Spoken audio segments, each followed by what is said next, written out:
Salve, salve, pimentinhas e pimentões, este é o Café com Pimenta e eu sou a Jaquita. Sejam todos muito bem-vindos. O assunto deste vídeo é antigo, mas as suas consequências ainda são atuais.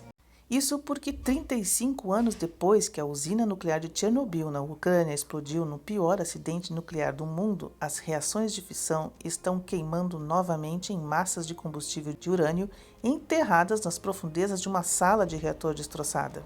É como se fossem as brasas em uma churrasqueira, diz Neil Hyatt, químico de materiais nucleares da Universidade de Sheffield. Agora, os cientistas ucranianos estão lutando para determinar se as reações desaparecerão por conta própria ou se precisarão de intervenções extraordinárias para evitar um novo acidente. Acontece que os sensores estão rastreando um número crescente de nêutrons e isso é um sinal de fissão, que está fluindo de uma sala inacessível. Tudo o que existe é incerteza e não é possível descartar nenhum tipo de acidente. A contagem de nêutrons está aumentando lentamente, dizem os físicos. Isso sugere que os gerentes ainda têm alguns anos para descobrir como conter a ameaça. Qualquer remédio que a equipe de físicos conseguirem encontrar será de grande interesse, inclusive para o Japão, que está lidando com as consequências do seu próprio desastre nuclear há 10 anos, em Fukushima. A magnitude de perigo é semelhante. O espectro da fissão autossustentável ou criticidade nas ruínas nucleares há muito tempo assombra Chernobyl. Quando parte do núcleo do reator da unidade 4 derreteu em 26 de abril de 1986, as hastes de urânio, seu revestimento de zircônio, hastes de controle de grafite e areia despejadas no núcleo para tentar extinguir o fogo se fundiram em lava. A lava fluiu para as salas do porão da sala do reator e endureceu informações chamadas de material contendo combustível, ou FCM, que são carregados com cerca de 170 toneladas de urânio irradiado. Isso é 95% do combustível original.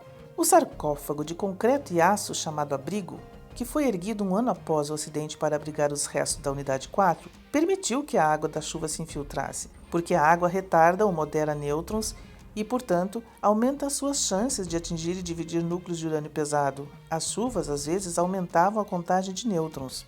Então, depois de uma chuva torrencial em junho de 1990, um perseguidor, que é um cientista de Chernobyl que se arrisca à exposição à radiação para se aventurar na sala do reator danificado, entrou e pulverizou solução de nitrato de gadolínio, que absorve nêutrons, em um FCM que ele e seus colegas temiam que pudesse ficar crítico. Vários anos depois, a fábrica instalou sprinklers de nitrato de gadolínio no telhado do abrigo. Só que o spray não consegue penetrar com eficácia em alguns cômodos do porão. Os oficiais de Chernobyl presumiram que qualquer risco de criticidade desapareceria quando o maciço novo confinamento seguro, o NSC, deslizou sobre o abrigo em novembro de 2016. A estrutura de 1,5 bilhão de euros foi destinada a isolar o abrigo para que pudesse ser estabilizado e eventualmente desmontado. A estrutura também mantém a chuva longe e, desde a sua colocação, a contagem de nêutrons na maioria das áreas do abrigo está estável ou está diminuindo. Só que elas começaram a subir em alguns pontos, quase dobrando em 4 anos na sala 305/2, que contém toneladas de FCMs enterrados sob os destroços. A modelagem da estrutura parece que está levando à secagem do combustível e, de alguma forma, faz os nêutrons ricochetear através dele, fazendo dele mais eficaz na divisão de núcleo de urânio. Esses dados são verossímeis e plausíveis, dizem os físicos, e eles não conseguem identificar qual poderia ser o mecanismo que leva exatamente a esse processo. A verdade é que a ameaça não pode ser ignorada. À medida que a água continua a diminuir, o temor é que a reação de fissão acelere exponencialmente, levando a uma liberação descontrolada da energia nuclear. Não há chance de uma repetição de 1986, quando a explosão e o fogo enviaram uma nuvem radioativa sobre a Europa. Uma reação de fissão descontrolada em um FCM pode explodir depois que o calor da fissão evapora a água restante. Ainda assim, mesmo que qualquer reação explosiva possa ser contida, existe a ameaça de derrubar partes instáveis do frágil abrigo, enchendo o NSC com poeira radioativa. Lidar com a ameaça recém-desmascarada é um desafio assustador. Os níveis de radiação na sala 305 impedem os técnicos de se aproximarem e instalar sensores, e borrifar nitrato de gadolínio nos detritos nucleares não é uma opção, pois está enterrado sob o concreto.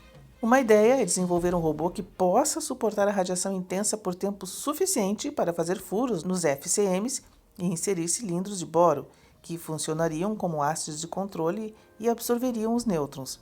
Enquanto isso, os técnicos pretendem intensificar o monitoramento de duas outras áreas, onde os FCMs têm potencial para se tornarem críticos.